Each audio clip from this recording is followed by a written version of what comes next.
मोदी की सरकार है, मोदी की सरकार में हर डिपार्टमेंट को अलर्ट कर दिया गया है कि अब इस तरह का कोई घटना नहीं होगा। कोई भी अगर आता है बम फोड़ने के लिए तो वहीं बॉर्डर पर ही उसको खलास कर दिया जाता है।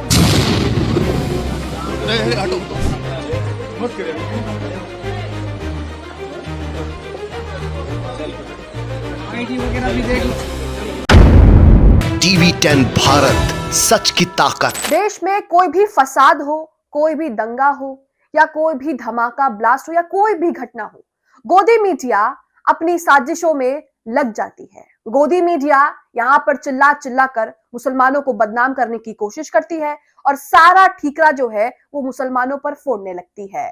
दिल्ली में सोमवार की शाम को लाल किले पर जो ब्लास्ट हुआ उसने सभी को चौंका कर रख दिया, सभी की नींदें उड़ाकर रख दी। इसी के साथ कई मासूमों की जान उसमें चली गई, जिसमें सभी धर्म के लोग शामिल थे।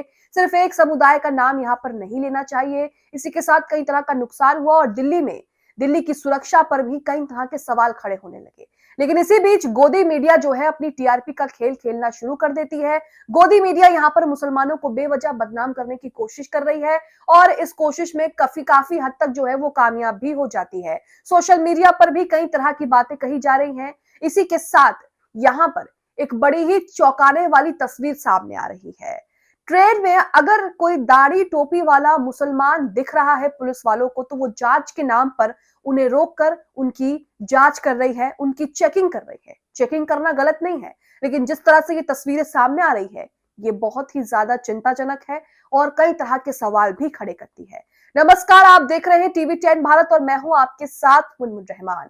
दिल्ली के लाल किला पर जिस तरह से धमाका हुआ, जिस तरह से ब्लास्ट हुआ और उसमें कई लोगों की जान गई, कई लोग गंभीर रूप से घायल हो गए। उसके बाद कई तरह की बातें कही जाने लगी। कहा जाने लगा कि इसके पीछे क्या एक बड़ी साजिश तो नहीं है, क्या दिल्ली में कुछ बड़ा तो नहीं होने वाला, क्या ये किसी आतंकी संगठन का काम हो सकता है। कई तरह की बातें कही जाने लगी। तमाम जांच एजेंसियां जो है वो जांच कर रही हैं और कई तरह की चीजें जो है वो सामने भी आ रही है। लेकिन गोदी मीडिया यहाँ पर सिर्फ मुस्लिम समुदाय को ही जिम्मेदार ठहरा रही है। और देखिए अंजाम ये हो रहा है कि जिस तरह से सोशल मीडिया पर भी लगातार मुसलमानों के लिए कई तरह की बातें कही जा रही हैं और साथ ही इस ब्लास्ट को, दिल्ली में जो कुछ भी हुआ है, इस पूरे घटना को, इस पूरे वारदात को एक सांप्रदायिक रंग देने की कोशिश की जा रही है। आप अपनी स्क्रीन पर ये ट्वीट देखेंगे जिसमें एक मुस्लिम समुदाय के दाढ़ी टोपी पहने हुए जो शख्स है यहाँ पर, उनकी पुलिस चेकिंग कर रही है। अब यहाँ पर सवाल ये है कि चेकिंग क्यों हो रही है। चेकिंग इसलिए हो रही है क्योंकि दिल्ली जो है वो अलर्ट पर है, साथ ही दिल्ली के जो आसपास के राज्य हैं वो भी अलर्ट पर हैं। लेकिन चेकिंग की जानी चाहिए, लेकिन क्या इस तरह से निशाना बना करके जिसकी दाढ़ी लंबी है, जिसने टोपी पहनी है, जिसने कुर्ता पहना है, क्या उसी को पकड़ करके, क्या एक विशेष समुदाय को टारगेट करके इस तरह से चेकिंग करना कितना सही है। कई तरह के सवाल खड़े हो रहे हैं। एक वीडियो भी सामने आ रहा है जिसमें ट्रेन में एक मुस्लिम समुदाय की चेकिंग जो है वो पुलिस वाले कर रहे हैं। बाकायदा ये वीडियो सोशल मीडिया पर वायरल हो रहा है और कई तरह के सवाल भी खड़े हो रहे हैं। और इसके पीछे इस तरह का सांप्रदायिक रंग जो दिया जा रहा है, इसके पीछे गोदी मीडिया है। आप अपनी स्क्रीन पर ये ट्वीट देख रहे हैं। अशरफ हुसैन का ये ट्वीट है जिसमें 2 तस्वीरें यहाँ पर है और लिखा है, दिल्ली ब्लास्ट के बाद सुरक्षा के मद्देनजर देश के अलग अलग जगहों पर पुलिस द्वारा यात्रियों और नागरिकों के दस्तावेज और उनके सामान की चेकिंग हो रही है। पुलिस द्वारा आम नागरिकों के सुरक्षा के लिए ये कार्य जो है वो सराहनीय है। चेकिंग होनी चाहिए, चेकिंग होने में कोई दिक्कत नहीं है, लेकिन एक विशेष समुदाय को टारगेट करके उसकी चेकिंग करना ये गलत है। लेकिन कल से ऐसी जांच और चेकिंग में दाढ़ी टोपी वालों की वीडियो बड़ी चालाकी से वायरल किए जा रहे हैं। इसमें मीडिया और सोशल मीडिया दोनों की भूमिका है। मेरा सवाल है कि क्या पुलिस केवल दाढ़ी टोपी वालों की जांच कर रही है? अगर नहीं तो ऐसा नैरेटिव क्यों सेट किया जा रहा है? दिल्ली ब्लास्ट में मारे जाने वाले हिंदू भी है, मुसलमान भी हैं। इसके पीछे जो भी है इनको सजा मिलनी चाहिए। आतंकवाद का कोई धर्म नहीं होता है, मीडिया इस बात को समझे। एक और ट्वीट आपके स्क्रीन पर जिसमें अशरफ हुसैन का ही ट्वीट है और यहाँ पर 2 तरह की तस्वीरें और दिख रही हैं। इसका वीडियो भी मैं आपको दिखाऊंगी कि किस तरह से पुलिस जो है वो ट्रेन में ये मुसलमान शख्स यहाँ पर आपको दिखाई दे रहे हैं और हुलिये से जो है पहचानना बहुत ज्यादा आसान हो जाता है और किस तरह से चेकिंग हो रही है ये भी दिखाते हैं। लिखा है, दिल्ली ब्लास्ट के बाद बॉर्डर से सटे राजस्थान के बाड़मेर में पुलिस हाई अलर्ट पर आ गई है, जिसके बाद यात्रियों की जांच और चेकिंग का अभियान जो है वो चलाया गया है। जगह जगह पुलिस जो है वो चेकिंग कर रही है। जाहिर है इस दौरान पुलिस ने रेलवे स्टेशन से लेकर छोटी बड़ी सभी गाड़ियों की चेकिंग भी की है, लेकिन मीडिया ने बड़ी चालाकी से एक क्लिप वायरल किया जिसमें एक दाढ़ी टोपी वाले मुस्लिम के सामान को चेक किया जा रहा है। तो यहाँ पर पुलिस जो है वो अपना काम कर रही है। पुलिस का काम है कि जिस तरह से ये घटना हुई है उसके बाद सभी की चेकिंग करना, सभी जगहों पर चेकिंग हो रही है।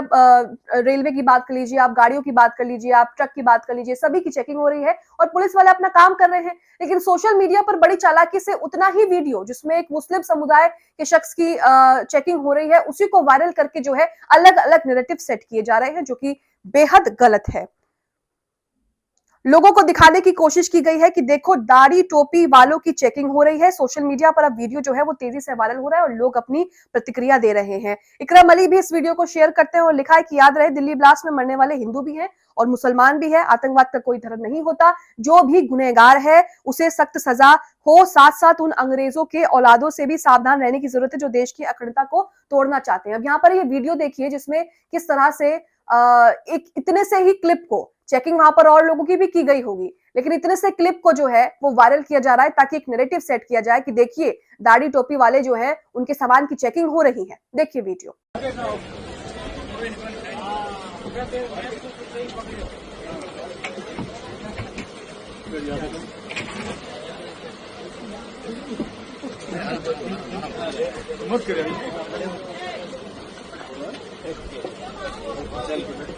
आईडी वगैरह भी देख लो।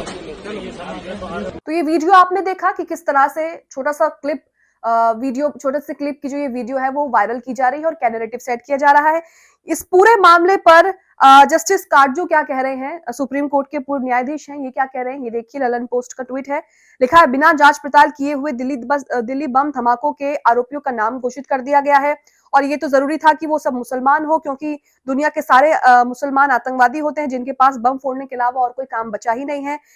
ये एक रिवायत बन गई है। अधिकांश भारतीय मीडिया की टीआरपी और कई नेताओं की राजनीति मुसलमान, मुर्गा, मछली, मंदिर, मस्जिद, पाकिस्तान, तालिबान आदि के बिना जो है वो चल ही नहीं सकती। ये जो बयान है वो जस्टिस मार्कंडे काटजू ने दिया है जो कि सुप्रीम कोर्ट के पूर्व न्यायाधीश है। तो यहाँ पर आप देख रहे हैं इतना ही नहीं बल्कि मीडिया रिपोर्ट्स में भी इस तरह की खबरें छप रही हैं कि क्या जो कुछ हुआ है लाल किले में उसको एक सांप्रदायिक रंग देना, एक विशेष समुदाय को टारगेट करके उसके खिलाफ टिप्पणियां करना कितना सही है। एक और ट्वीट आप अपनी स्क्रीन पर देख रहे हैं जिसमें आफ्ताब अहमद ने यहाँ पर एक वीडियो शेयर किया है और इसमें दिखाया गया है कि दिल्ली ब्लास्ट में जो जिन लोगों के परिवार तबाह हो गए हैं उसमें मुस्लिम समुदाय के लोग भी शामिल हैं और किस तरह से उनके घर पर जो है वो मातम पसरा हुआ है।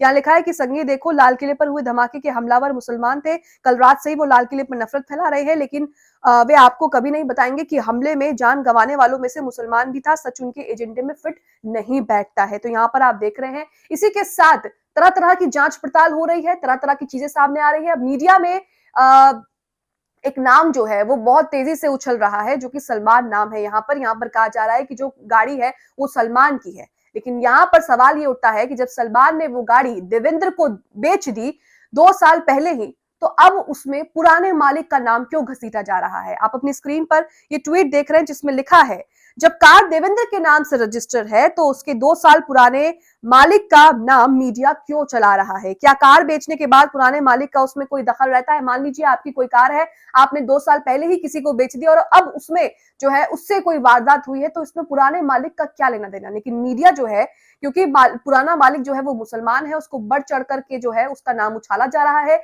बिना किसी जांच, बिना किसी पड़ताल के। इसी को लेकर सोशल मीडिया पर कई तरह की बातें हो रही है। इसी के साथ TV9 भारतवर्ष की एक खबर शेयर करते हुए अशरफ हुसैन ने यहाँ पर लिखा है कि एक सवाल ये भी है, कौन है देवेंद्र और दिनेश जिनका नाम जो है वो दिल्ली ब्लास्ट में सामने आया है। लेकिन मीडिया यहाँ पर सिर्फ मुस्लिम समुदाय के नामों को ही टारगेट कर रहा है, क्योंकि देश में जो है इस पूरी घटना को लेकर एक सांप्रदायिक रंग देने की कोशिश की जा रही है। आप अपनी स्क्रीन पर TV9 भारतवर्ष की खबर भी देख सकते हैं जिसमें साफ साफ लिखा है कि बिना सबूत किसी कौम को ना करे बदनाम, देश का माहौल बिगाड़ने में कौन शक्तियां हैं सक्रिय। TV9 भारतवर्ष की खबर है जिसकी हेडलाइन आपने अपनी स्क्रीन पर पढ़ी है। इसी के साथ न्यूज लॉन्ड्री की एक खबर में बताया गया है कि किस तरह से तमाम जो न्यूज चैनल्स हैं वो किस तरह से घटना स्थल पर जाकर अपनी टिप्पणियां कर रहे हैं और एक विशेष कौम को टारगेट कर रहे हैं। यहाँ तक कि रिपोर्टर्स जो है, एंकर जो है वो घटना स्थल पर जाकर सबूतों से छेड़छाड़ कर रहे हैं। मान लीजिए जिस गाड़ी में ब्लास्ट हुआ है उस गाड़ी के जो अवशेष हैं उन्हें छू छू कर देख रहे हैं, जो कि गलत है। यहाँ पर लिखा है दाढ़ी टोपी, तो सवाल भी उन्हीं से होगा जब रिपोर्टिंग छोड़ बदनाम करने पर उतर आए चैनल और पत्रकार। यहाँ पर लाल किले में जो कुछ हुआ है उसी को लेकर बताया गया है। इसी के साथ कहा गया कि 13 जो है मरने वालों की संख्या अब तक 13 पहुंच चुकी है और कई लोग घायल जो हुए हैं बुरी तरह से घायल भी हुए हैं। इसी के साथ यहाँ पर लिखा है, तो इसमें देखिए लिखा है कि एनडीटीवी के जो एंकर हैं सैयल सुहेल, वो ब्लास्ट के बाद जो है उसी जगह पर जाते हैं और उस कार के टुकड़ों को छूते हुए देखा गया है। बकायदा एक्स पर पोस्ट की गई, यानी कि ट्विटर पर एक क्लिप जो है वो पोस्ट की गई है जिसमें एंकर और उनकी टीम जो है उस गाड़ी के वाइपर को छूते हैं और विस्फोटक अवशेषों को संभालते हुए उन्हें जो है वो देखा जा सकता है, जो कि उनके ही अनुसार विस्फोटक अवशेष था। इस तरह उन्होंने महत्वपूर्ण सबूतों के साथ लापरवाही से छेड़छाड़ की। एक्स पर पोस्ट की गई एक दूसरी क्लिप में वो कार की बॉडी के एक हिस्से के साथ भी छेड़छाड़ करते हुए दिखाई दे रहे हैं। सोशल मीडिया पर यूजर्स ने बुनियादी प्रोटोकॉल का पालन न करने और घटनास्थल को दूषित करने के लिए उनकी कड़ी निंदा भी की है, कड़ी आलोचना की है। इसी के साथ सुदर्शन न्यूज, जो कि लगातार ही मुसलमानों के खिलाफ अलग अलग तरह की टिप्पणियां करता है और हर मुद्दे पर मुसलमानों को ही जिम्मेदार ठहराता है, लिखा है कि सुदर्शन न्यूज के एंकर सागर कुमार ने विस्फोट स्थल के पास स्थित गौरी शंकर मंदिर में लोगों से उनके अनुभवों के बारे में बात की।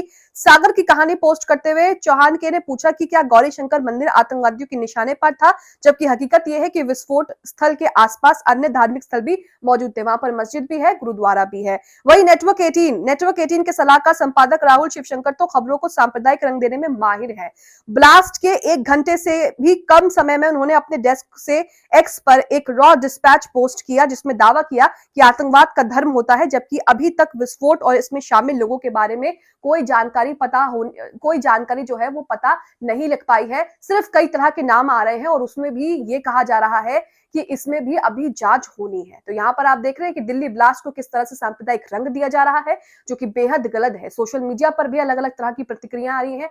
आप इसे लेकर क्या सोचते हैं? जिस तरह से गोदी मीडिया अपना काम कर रही है, गोदी मीडिया जिस तरह से छोटे छोटे क्लिप्स वायरल कर रही है और उसमें बताने की कोशिश हो रही है कि दिल्ली ब्लास्ट में मुसलमान जिम्मेदार हैं और उन्हीं की चेकिंग हो रही है, आप इसे लेकर क्या सोचते हैं? कॉमेंट बॉक्स में हमें अपनी प्रतिक्रिया जरूर दें।